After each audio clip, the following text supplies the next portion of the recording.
ओम शांति।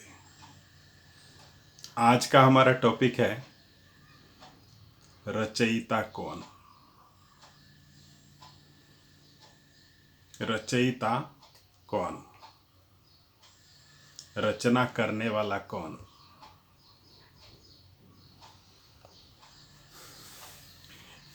एक शब्द का हम परिभाषा आपको बताते हैं, अमर शब्द का। अमर किसको कहेंगे? कोई भी चीज जिसको बनाया नहीं जाता है, वो था, है और रहेगा। जिसका जन्म नहीं होता है, क्योंकि जो चीज जन्म लेता है उसका मृत्यु होता है। जो चीज बनाया जाता है वो नष्ट होता है। तो अमर शब्द का अर्थ है कि उसको बनाया नहीं गया, उसका रचना नहीं हुआ, वो पहले से ही है और हमेशा रहेगा। उसको कहते हैं अमर, इमोर्टल। तो इमोर्टल कौन है, क्या अमर है? हम जानते हैं कि आत्मा एक अजर अमर अविनाशी सत्ता है। अविनाशी, जिसका विनाश नहीं होगा। इसका मतलब वो पैदा भी नहीं हुआ, वो पहले से है, था और रहेगा। क्या क्या चीज अमर है?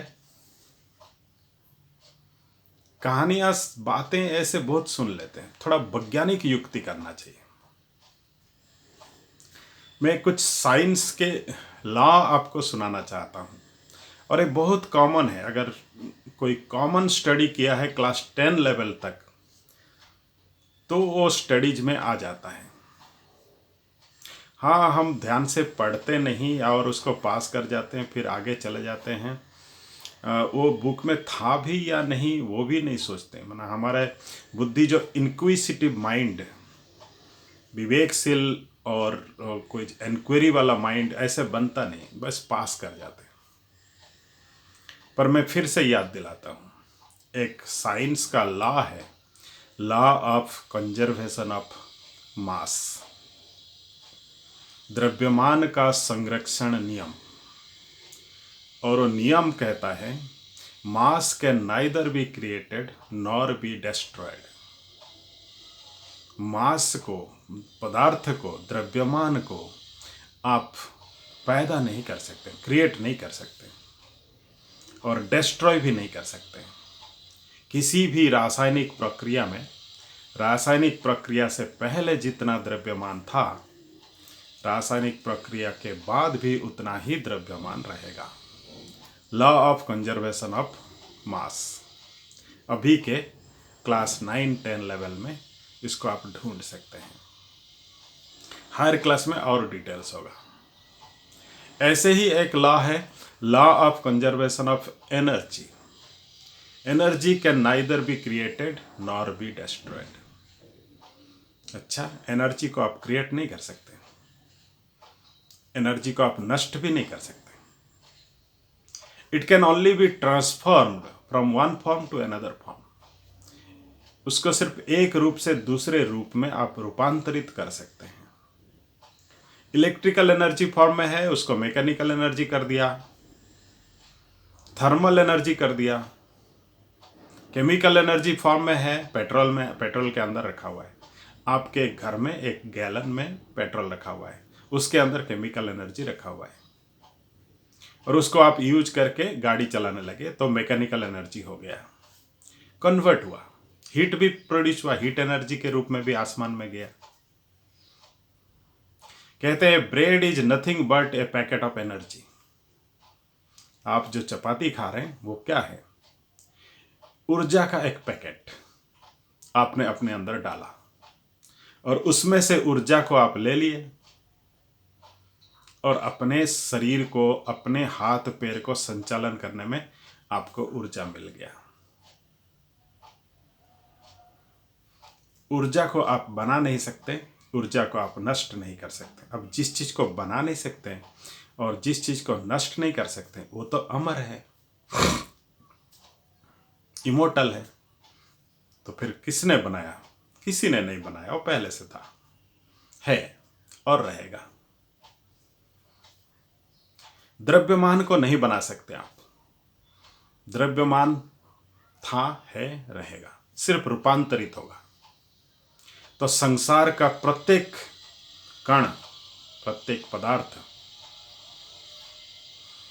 उसके कण के रूप में, उसके ओरिजिनल कण के रूप में अमर है। उसको किसी ने रचना नहीं किया।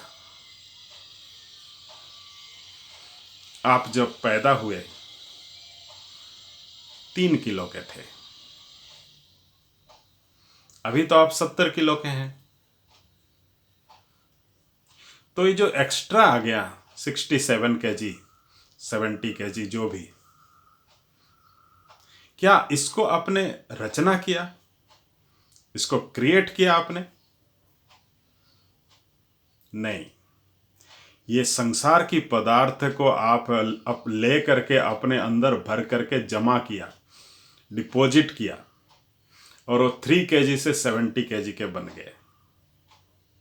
बाहर से लाके अपने अंदर डिपॉजिट किया, अपने बॉडी के प्रोटीन के रूप में, मांस के रूप में उसको परिवर्तित किया।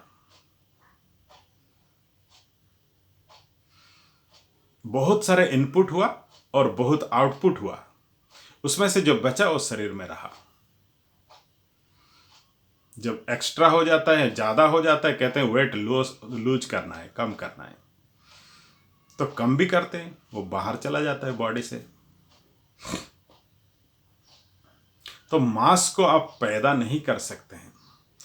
एक सीड ले लीजिए, बीज ले लीजिए, अमृत का, बरगद का, या किसी भी एक पेड़ का, 5 ग्राम का है एक सीड, उससे भी कम, और वो जमीन में गाड़ो, उसका पालना करो, और वो विशाल वृक्ष बन गया। आम का एक घुटली, उसमें से आम का एक बड़ा पेड़ बन गया, तो 1 टन वजन का हो गया। इतना चीज आया कहां से? क्या वो 5 ग्राम वाला 1 टन हुआ? ऐसे नहीं, वो प्रकृति से लिया, सारे तत्वों को अपने में इकट्ठा किया और फिर 1 टन का बन गया। इतना बड़ा विशाल वृक्ष बन गया। अच्छा, वो 1 टन जो प्रकृति से लिया था वो कहां जाएगा? फिर उसी प्रकृति में चला जाएगा, रूपांतरित हो रहा है, होता रहेगा। आप कैल्शियम ले रहे हैं, आयरन ले रहे हैं, अपनी बॉडी में इनपुट कर रहे हैं, अपने बॉडी में स्टॉक कर रहे हैं, और सारा फिर अपने 5 तत्वों में वापस चला जाएगा। सारा जितना लिया है, आपने स्टॉक किया, वो सारा वापस जाएगा। So this is just a recycling process, rotating process, घूम रहा है इसी के अंदर। एक जल के कण को लीजिए, एक वाटर मॉलिक्यूल, एक वाटर मॉलिक्यूल अभी आपके शरीर में है, अब इस शरीर से बाहर निकल जाएगा, मूत्र के रूप में या स्वेद के रूप में आपके शरीर से बाहर निकल गया, कहीं गया नाले में और कहीं पर। उसके बाद वो आसमान में चला गया, सूर्य किरण पड़ा उसके ऊपर और इवापोरेट हो गया, आसमान में चला गया। फिर आसमान से फिर वापस आया, वो घूम रहा है, वो कण, एक वाटर मॉलिक्यूल घूम रहा है। फिर कभी आपकी बॉडी में वापस आ जाए। आपने 1 गिलास पानी पिया, सारे वाटर मॉलिक्यूल आपके बॉडी में गए, उतना वेट बढ़ गया, फिर वो बॉडी से निकल गए, ऐसे घूम रहे हैं। पैदा कुछ नहीं होता है, नष्ट भी नहीं हो सकता है। इस संसार में से आप एक कण को हटा नहीं सकते, दूसरे रूप में आ सकता है, इतना कर सकते हैं, पर उसको हटा नहीं सकते, वो संसार में ही रहेगा। एक कैंडल ले लीजिए, बड़ा साइज का 200 ग्राम वजन वाला कैंडल को आप फिर जलाइए, वो अपना जलता रहेगा और पूरा ख़त्म कर दीजिए।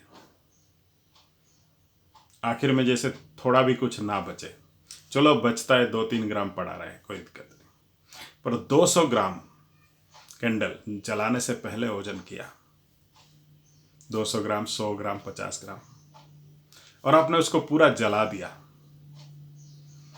तो हम पूछेंगे क्या आपने द्रव्यमान को खत्म कर दिया, डिस्ट्रॉय कर दिया, क्या नष्ट कर दिया? नहीं, आप नष्ट नहीं कर सकते।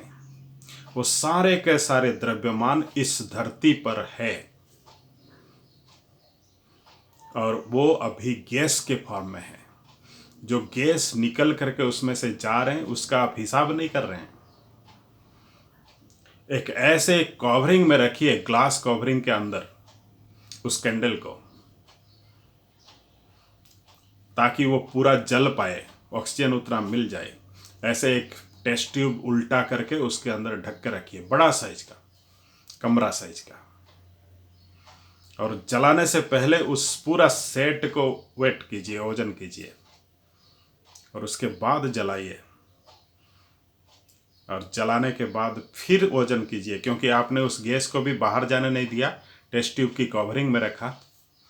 फिर वजन कीजिए, देखेंगे कोई चेंज नहीं मिलेगा। तो सारे के सारे 100-200 ग्राम का कैंडल जो कि सॉलिड फॉर्म में था, जलने के बाद वो गैसियस फॉर्म में आसमान में है, वो मॉलिक्यूल्स है। और आप जानते हैं कि अगर आप 250 ग्राम का आटा खा लेते हैं एक दिन में, रोटी परोठी, 250 ग्राम का परोठी अगर आप एक दिन में खा लेते हैं, तो वो 250 ग्राम से 200 ग्राम आपके नाक से निकल जाता है। कहेंगे नाक से क्या निकलता है? इसको थोड़ा सा साइंटिफिक नॉलेज में जानना चाहिए कि आप ऑक्सीजन लेते हैं श्वास में, ऑक्सीजन अंदर जा रहा है, बाकी चीज़ें जा रहे हैं तो वो यूज नहीं हो रहा है, ऐसे कैसे वापस आता है ऑक्सीजन, जो कि O2 कहलाता है। और आप कार्बन डाइऑक्साइड छोड़ते हैं जिसको कि CO2 कहा जाता है, तो कार्बन को एक्स्ट्रा छोड़ रहे हैं। वो कार्बन कहाँ से आया? बॉडी के अंदर से। आपने तो ऑक्सीजन लिया था, O2 लिया था, और छोड़ते समय CO2 छोड़ा, C को एक्स्ट्रा छोड़ा। वो बॉडी के अंदर कहाँ से आया? ग्लूकोज से आया। ग्लूकोज का ऑक्सीडेशन होके आया, रेस्पिरेशन होके आया। और वो ग्लूकोज कहाँ से आया? वो परोठी से आया जो आपने खाया था। तो नाक के थ्रू से 200 ग्राम आपका निकल रहा है। अगर आप अपने कमरे में बैठ करके देखिए उस कमरे में कितने एयर है, उस कमरे में कितने एयर है, उसका वजन कितना होगा? उस कमरे के अंदर जितना एयर है उसका वजन कितना होगा?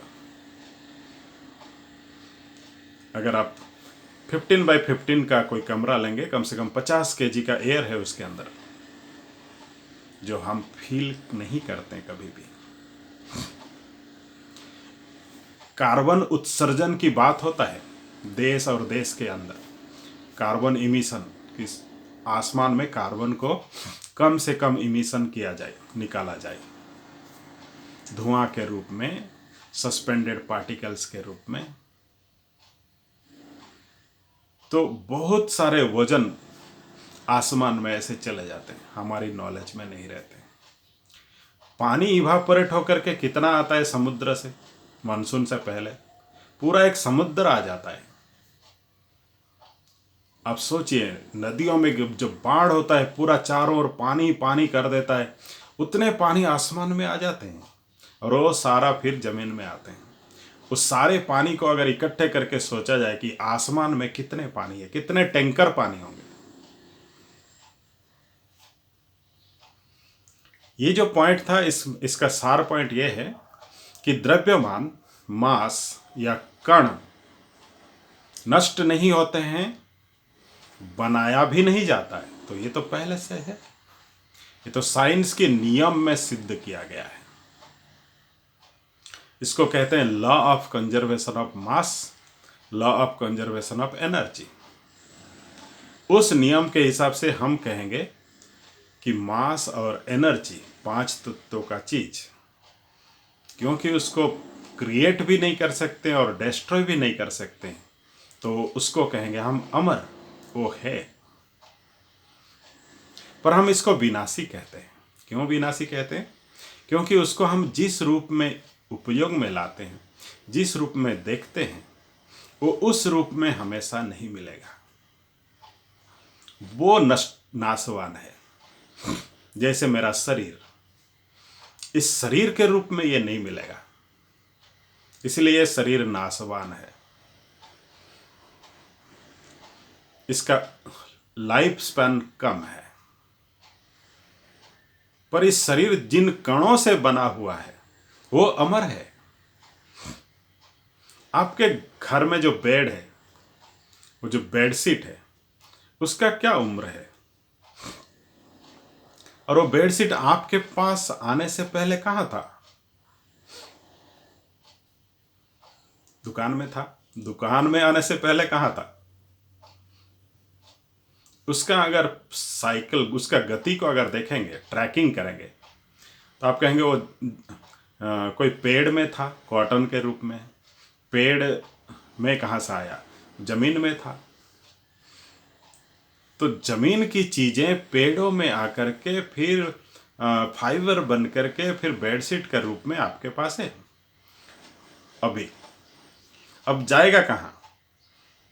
फट जाएगा, धुलाई होगा, फिर यूज होगा, धुलाई होगा, फिर फट जाएगा, फिर और कुछ यूज करेंगे, फेंक देंगे, फिर जमीन में जाएगा। पर वो जिन कणों से वो बना है, वो जमीन से जिन कणों से वो बना है, वो कण है, हमेशा रहेंगे। तो 5 तत्व भी अमर है, किसी ने नहीं बनाया। और आत्माएं तो अमर है ही। आत्मा का तो पहला डेफिनेशन होता है कि एक अजर अमर अविनाशी सत्ता है, जिसको पानी भिगो नहीं सकता, जिसको आग जला नहीं सकता, जिसको हवा सुखा नहीं सकता। एक चैतन्य ज्योति, एक चेतन सत्ता, आत्मा। तो आत्मा को बनाया किसने? किसी ने नहीं। अगर आत्मा को कोई बनाए, माना क्रिएट करे, जो भी चीज क्रिएट होगा एक समय पर, समय की चक्र में एक समय एक जगह पर अगर वो बनेगा तो फिर एक जगह पर खत्म हो जाएगा। अमर का मतलब होता है उसको कभी बनाया नहीं गया, तो खत्म भी नहीं होगा। फिर ये सब चीजें अमर है कण के रूप में। तो फिर क्वेश्चन आता है, रचयिता कौन? बनाया किसने? किसने ये सब खेल रचाया? सब कुछ करके, सब कुछ बना के अपने आप को छिपाया।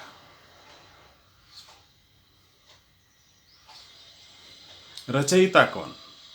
संसार की रचयिता, सृष्टि नियंता भगवान, हम उनको रचयिता कहते हैं। पर वैज्ञानिक दृष्टिकोण से या जो परमात्मा ने हमको सिखाया है उसके हिसाब से कि मैं इन चीजों को बनाया नहीं हूं, ये सब है, तो हम रचयिता क्यों कहते हैं उनको? इसके लिए आप इसका सेकंड पार्ट सुन लीजिए प्लीज। सभी को ओम शांति।